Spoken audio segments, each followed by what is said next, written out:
And now Mercedes Rodriguez Celin from the pediatrics at the University of Illinois in Chicago will talk. And she had a postdoc in advanced rehabilitation research training, ARRT.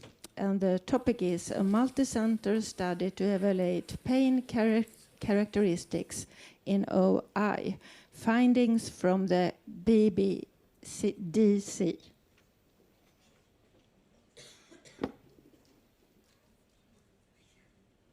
Excellent.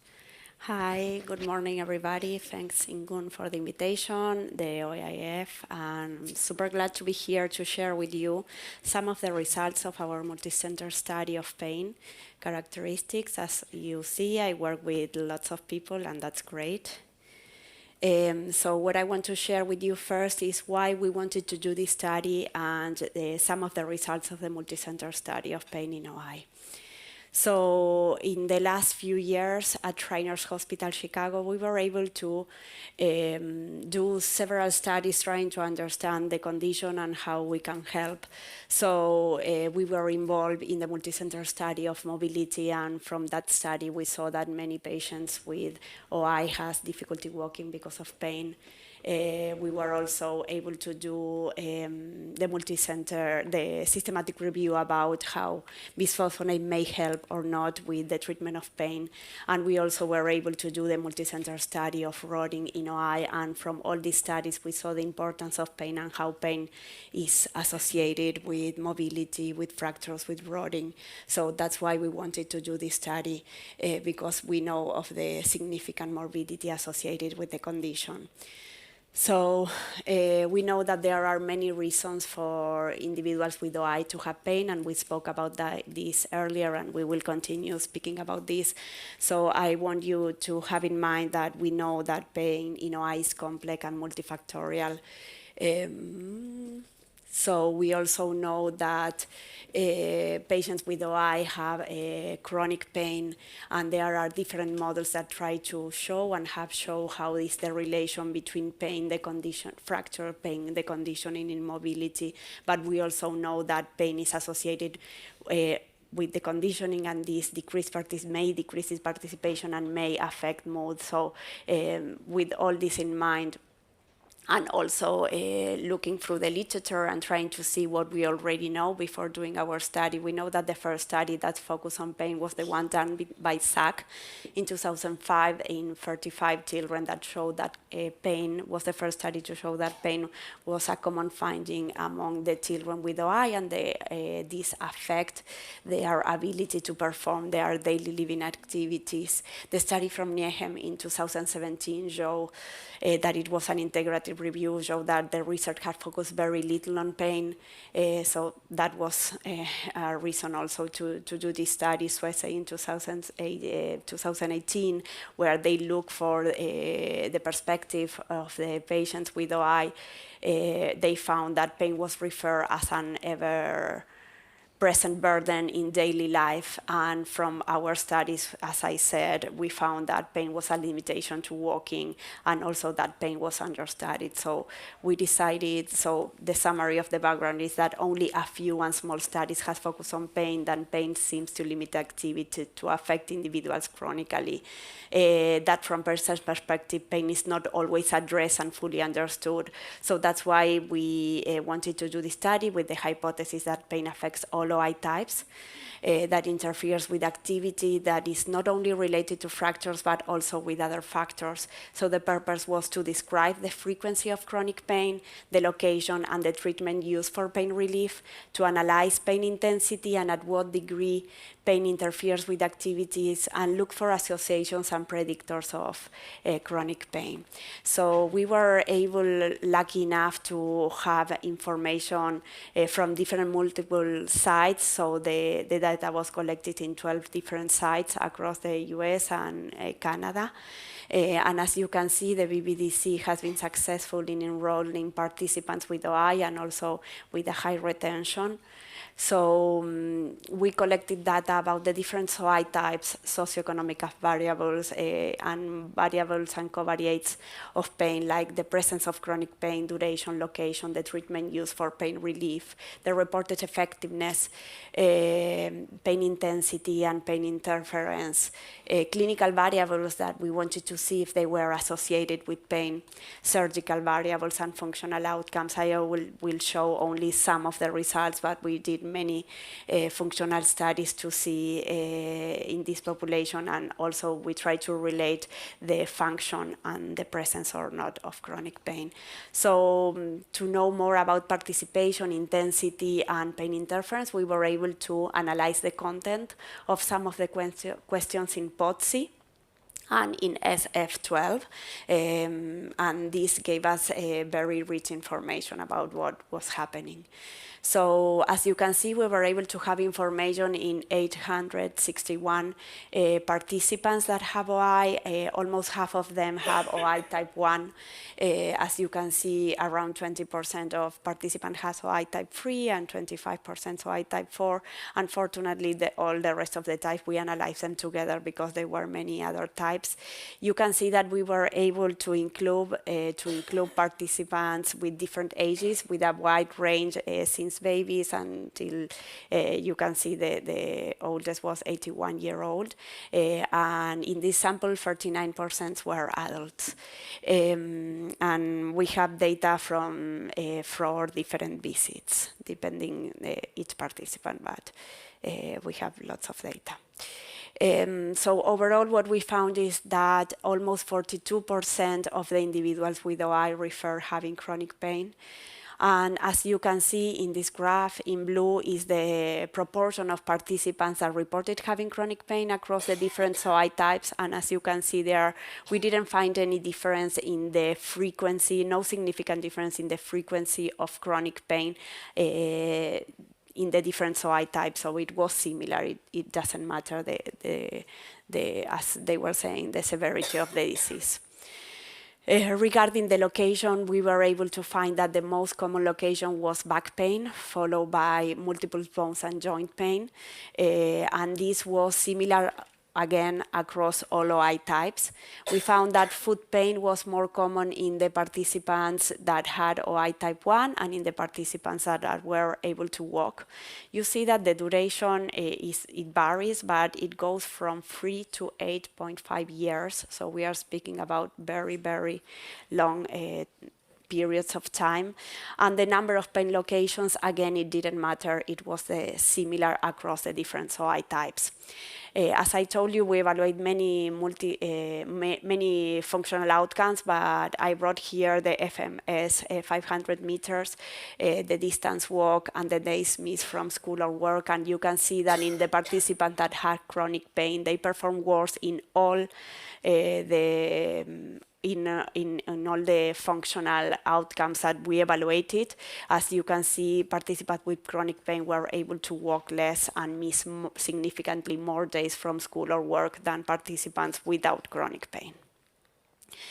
We found that pain as a limitation in all the different activities, recreational activities, pick up the games, competitive levels. This was only evaluated in POTSI, so we have only pediatric information.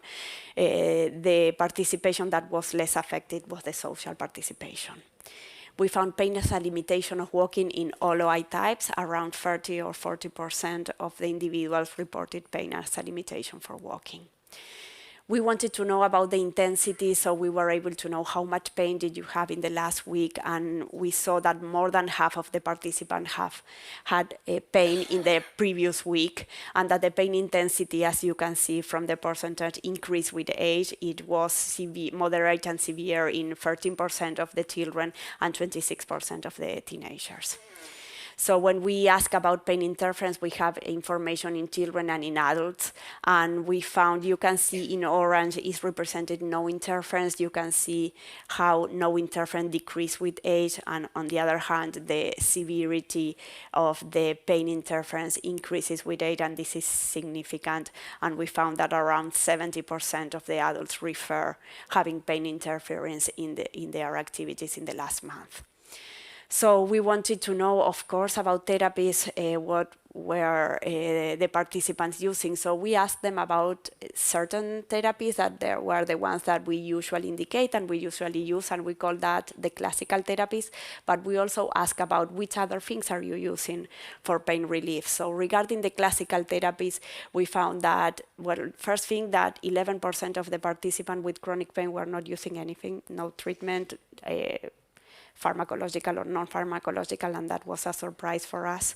Then we found that NSAIDs were the most common treatment use, followed by bisphosphonate. And you can see we also ask to the different participants, well, is this effective for you or not? And you can see that the reported effectiveness is very variable.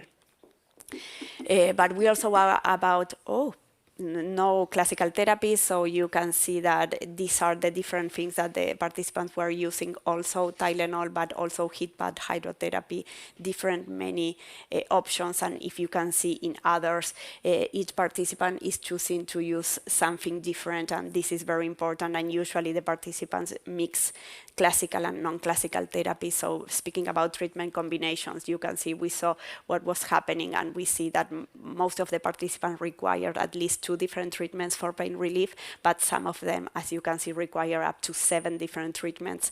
The combination most common use was NSAIDs with physical therapy, but also the next one was physical therapy, bisphosphonates, and NSAIDs. But there are some participants that require everything. As you can see, there are some participants that require to combine everything to have pain relief. And we are speaking about this because when we ask about the expectations of treatment, parents and teenagers reported to have pain relief as the highest priority of being treated. So that's super important. We wanted to know what were the variables associated with chronic pain, and we found that age was something very, very strongly associated. We found, as you can see, significant association with being female, with history of rotting, using wheelchairs, fractures per year, and also to have a higher BMI, higher weight. And we found that participants with bisphosphonates have lower scores on pain interference, so that's something that might be useful. We also try to find for predictors or protectors for chronic pain, and we found that a predictor factor for having chronic pain is the use of wheelchair, the age, the fractures per year, the higher weight, and we found that bisphosphonate as a protective factor for the presence of chronic pain, so that was also important. So some conclusions: chronic pain is present in more than 40% of the participant, affects similarly all OI types. The frequency, intensity, and interference increase with age. Participants with chronic pain miss more days from school and perform worse in all mobility outcomes. Pain is more frequent in females, wheelchair-assisted devices associated with scoliosis, BMI, fractures, rotting. I spoke about the predictor factors, about how bisphosphonate seems to be a protective factor, and that the active use of bisphosphonates have lower scores in interference. I want to thank all the BBDC members for their work in this study. I want to thank the OIF for their support for me to be here today, the OIF Europe for inviting me, and of course the patients and their family for the collaboration in this study. Thank you so much.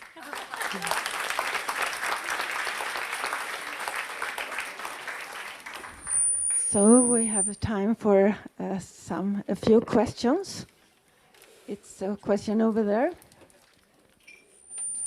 Hi. Hi. I'm Kis from Denmark. Thank you for your speak. I have a child with OI. She's grown up now, but when she was a child, I would score her pain higher than she would if you asked her. Mm-hmm. Do you have anything that compares it was the children below 11, the parents scored their pain. Mm-hmm. Do you have anything to compare if the child scored the same? Yes. Or So that's a great point. Of course, I was not able to bring all the results. We didn't find a lot of difference when we evaluate the results of POTSI parents and children, but that was strange because in all the studies, usually parents report poor quality of life, higher pain. Usually this has been seen, but not in our study. That's why we are using parents, because we can use it in the whole range age, but usually parents in the literature, they used to, yes, to see their kids worse than what they see themselves. I have a question. Am I allowed to ask it? Thank you, Mercedes. It's Ingun. I have two questions. You said the chronic pain prevalence was 40%. Was this all across all age groups? And what was it for adults? Did you see increase in age? And then I'm also wondering about the other therapies. Did you have a list that people ticked off? Or did you just ask what people were using?